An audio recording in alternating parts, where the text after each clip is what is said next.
Our most popular episode to date is our Business Model Canvas podcast. We briefly covered each of the 9 building blocks of the Business Model Canvas in that podcast. In response to many requests from our audience, we are providing 9 podcast episodes addressing each building block separately in greater depth. The Business Model Canvas, developed by Alexander Osterwalder, is a template often used to develop ideas and a monetization strategy for a startup venture. This episode is the 9th of 9 and will cover revenue streams.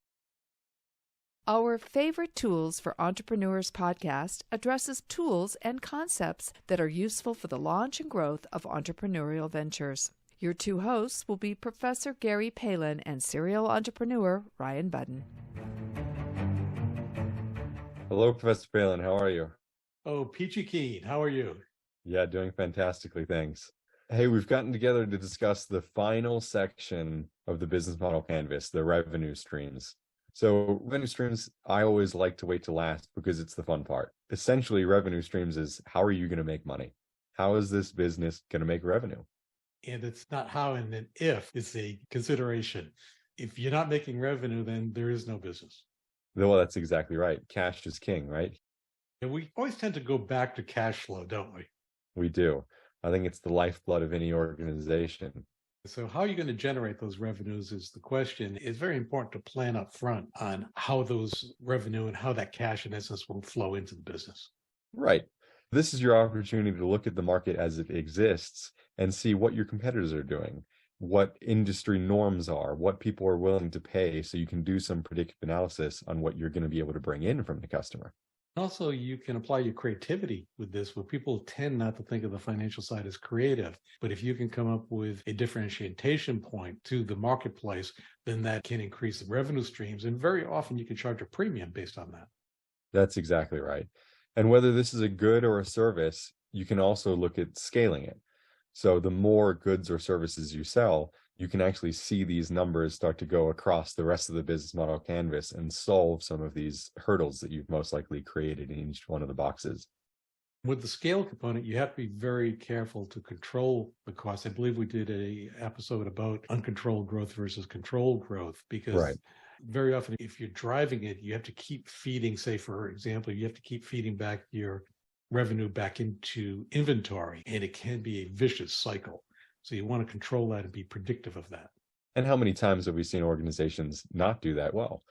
Someone releases a new product that everybody's very excited about, and very quickly they can't keep up with demand. So you end up having customers that are leaving with a bad taste in their mouth instead of being able to get ahead of that and keep the product flow. Individuals typically think of the revenue streams solely as the sale of the product or services, but there are other areas. If you're creative, you can apply subscription fees. You can charge for advertising. For example, if you're doing a podcast or a website, licensing fees. There are other sources of revenue that you can implement in addition to the sale of the product. And that makes it much easier, the survivability, the growth of the business, if you are applying multiple areas for the revenue. Big one is revenue sharing as well. I see a lot of startup organizations really excelling in the revenue share model, because they're able to leverage previous relationships or companies that are much more stable in the industry that they're getting into to help them get on their feet and move forwards. I also like, if I possibly can, to set up a recurring revenue. If someone's not familiar with that, for example, if you have a Netflix, you pay on a month, or your internet fees, it's a month, and it's every month that's coming in. It's recurring revenue. If you can come up with a model with recurring revenue, there's much more stability. And by the way, it's easier to raise funds for a model with recurring revenue. MRR, monthly recurring revenue, is a lot of funding is based on what that number looks like. So even if it's not totally recurring, how can you monetize a single customer more than once? You hear that a lot being referred to as an upsell, making sure there are different levels. It's not a one-stop and then leave. And when you're looking at that revenue, I always like to look at initially what is needed to support the business, but also what's needed to support the lifestyle of the founders of the business. Sure. Yeah. Is there a base revenue that's needed to keep that flow of money through the organization so that the business can have longevity? Yeah, and you can only eat so much macaroni and cheese as the founder. Or ramen for my generation, I think. Oh, there we go. I've seen some really interesting, some very high successes where I was beginning to worry about the founders. I can remember being in a networking event where a very seasoned entrepreneur asked me, "Where's the entrepreneurial talent?"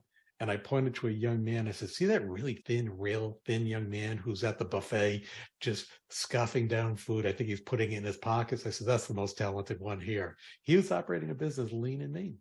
That's too funny. Hopefully that's not every founder's story, but I definitely think that most founders have been there at one point in time or another. I give those, and I could give others as extremes. Some of the more interesting ones, there's always a story of a leaky roof and they just don't fix it and they put the funds back into the business. That seems to be a commonality. Those are the extremes. And I'm not advocating those extremes, but some people are prepared to do whatever it takes. Absolutely. If it's your baby, you will. So another big factor I like to look at for revenue streams is if you have multiple streams of income, what's the input required to keep up that revenue stream? So if you have a referral partnership, there's probably not too much of an input to get that referral partnership as a revenue stream. If you have an expensive good or an inexpensive good, what's required to sell the good? That can a lot of time dictate where the energy should be put based on the return on investment. And if you have multiple revenue streams, which is a good situation to be in, keep a close eye on it, because you might be surprised where one you think is marginal, but turns out to be the major revenue of the business. That can result in a pivot for the business to move directly towards that because the marketplace is telling that's where they want to be. And you have to listen to the marketplace. It also helps a lot with planning. If you're seeing that one product or service is attracting more customers than another, can you go more in depth to what that product or service is and move away from the product or services that aren't attracting as much? Definitely. Paying attention to the revenue stream on a continuous basis, even beyond the startup phase, is the advice I would give. The one other category I'll put in here is loss leaders. You hear a lot about products or services when they're initially launching as having that loss leader. For people that don't know what that is, it's a product or service that you know is losing money, but that's the interest grabber. It's what gets people to come into the store if you have a physical location. It's what gets people to go to the website if you're online. It's what gets people to rebook you if you're providing a service to people. I always give the example of a loss leader that's easy to picture as a supermarket at Thanksgiving. The price of turkey per pound is virtually at the break even, if maybe even a little bit lower. And they're making the money on the fixins, the stuffing, the cranberry sauce, all of the other aspects that end up on the Thanksgiving table. Yeah, that's a really good one. You often hear about gas stations. The wisdom is the gas stations sell gas pretty much at what they're buying it for. And that's why when you go into the store, a bag of chips is 3 times as expensive as it really should be. That's where they're really making all their money. Definitely. Are there any other final thoughts on the revenue streams before we wrap up? Have fun with it. I like to spend a lot of time on revenue stream because this is when it gets exciting. This is when you see the potential of the business. Grab an Excel document and do a multiplier. This is really exciting. And it tells you whether you were correct in your assumptions if the revenue streams keep driving at a higher rate.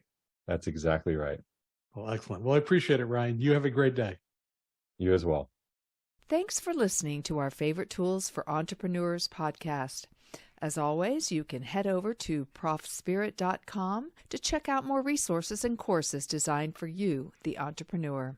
Please follow us on Spotify, Apple Podcast, YouTube, and others to get the most up-to-date information as it is released.